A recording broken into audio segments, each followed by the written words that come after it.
Il y a quelques années, Luis Enrique a dit quelque chose à Kylian Mbappé qui sonnait insensé à l'époque. Il n'a pas remis en question son talent. Il a remis en question le coût de ce talent, si ce talent n'était pas accompagné de la bonne attitude. Kylian Mbappé peut marquer un hat-trick demain. Il peut remporter un nouveau soulier d'or. Mais ces trophées agissent comme un vaccin. Ils masquent exactement le problème que Luis Enrique avait identifié des années avant tout le monde. Parce qu'après cette conversation, quelque chose a changé. Et dans les 10 prochaines minutes, tu vas voir comment cet avertissement a suivi Mbappé de club en club. 11 janvier, Barcelone et le Real Madrid se retrouvent en finale de la Supercoupe d'Espagne. Barcelone gagne 3-2, mais le vrai moment n'avait rien à voir avec le score. À la fin du match, Xabi Alonso demande aux joueurs du Real de former une haie d'honneur. Tout le monde avance, sauf un, Mbappé refuse, puis il ordonne à ses coéquipiers de partir, et Xabi Alonso, l'entraîneur, obéit. Ce n'était pas un incident isolé, c'était un schéma. Un schéma que Luis Enrique avait vu venir bien avant tout le monde.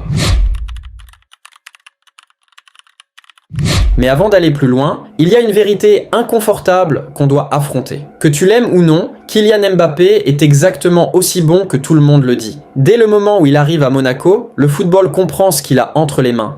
Une vitesse qui ne ralentit pas avec le ballon, une finition qui ne panique jamais sous pression. À 19 ans, il remporte la Coupe du Monde. Avant ses 25 ans, meilleur buteur de l'histoire du PSG avec 256 buts, semaine après semaine, il fait la chose la plus difficile du football avec une régularité alarmante. Il marque. Pas des buts faciles, pas des cadeaux du chaos, des buts décisifs, des buts qui renversent des matchs, et c'est exactement pourquoi la conversation s'arrête toujours là. Quand quelqu'un marque autant, le football a l'habitude de tout pardonner sans poser de questions. Au PSG, cette logique est devenue une loi. Mbappé était tellement fort qu'il a éclipsé Neymar. Il était la tactique, il était le projet, il était presque le directeur sportif. 6 titres de Ligue 1, 4 Coupes de France, une finale de Ligue des Champions en 2020. Les entraîneurs venaient et partaient. Mbappé continuait de marquer. Mais sous les buts, il y avait un déséquilibre croissant. Silencieux mais inconfortable. Quelque chose ne se traduisait pas de la domination domestique au contrôle européen.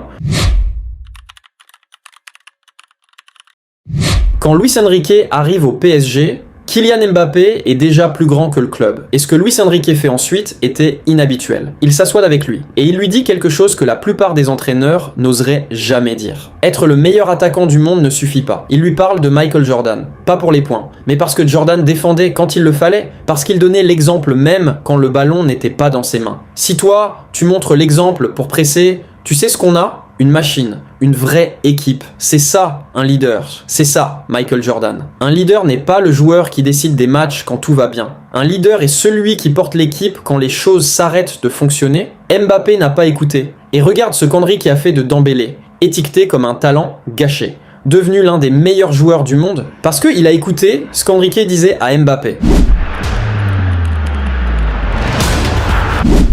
Kylian Mbappé a joué sous 9 entraîneurs différents en 10 ans. Unai Emery, Thomas Tuchel, Mauricio Pochettino, Christophe Galtier, Luis Enrique, Xabi Alonso, Carlo Ancelotti, Leonardo Jardim, Alvaro Arbeloa. Et pourtant, la même histoire revient. Tuchel les mène en finale de la Ligue des Champions, mais il voulait mettre Mbappé sur le banc. Pour l'attitude, pas pour la forme. Le club force Tuchel à s'excuser auprès de Mbappé. Tuchel part. Et immédiatement après, il remporte la Ligue des Champions avec Chelsea. Pochettino perd le vestiaire. Galtier part pour des raisons politiques. Luis Enrique dit la vérité à voix haute. Et Mbappé part à Madrid. Et ensuite, quelque chose qu'Evan Mbappé n'avait pas prédit arrive. Luis Enrique remporte la Ligue des Champions. Et le sextuple. Sans superstar. Sans ego. L'ironie était totale.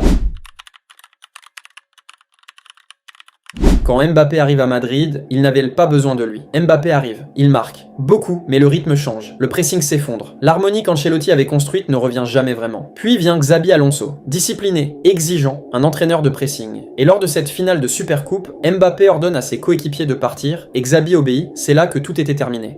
Après 10 ans, 9 entraîneurs, les buts gagnent des matchs, mais la défense gagne des titres. Luis Enrique voulait un leader. Ce que les faits montrent, c'est un soliste extraordinaire. Maintenant, je veux savoir ce que tu penses. Mbappé peut-il encore devenir le leader que Luis Enrique voulait, ou c'est définitivement trop tard? Équipe Mbappé ou équipe Luis Enrique, réponds en un mot dans les commentaires. Abonne-toi à Masterfoot. La prochaine vidéo va encore plus loin.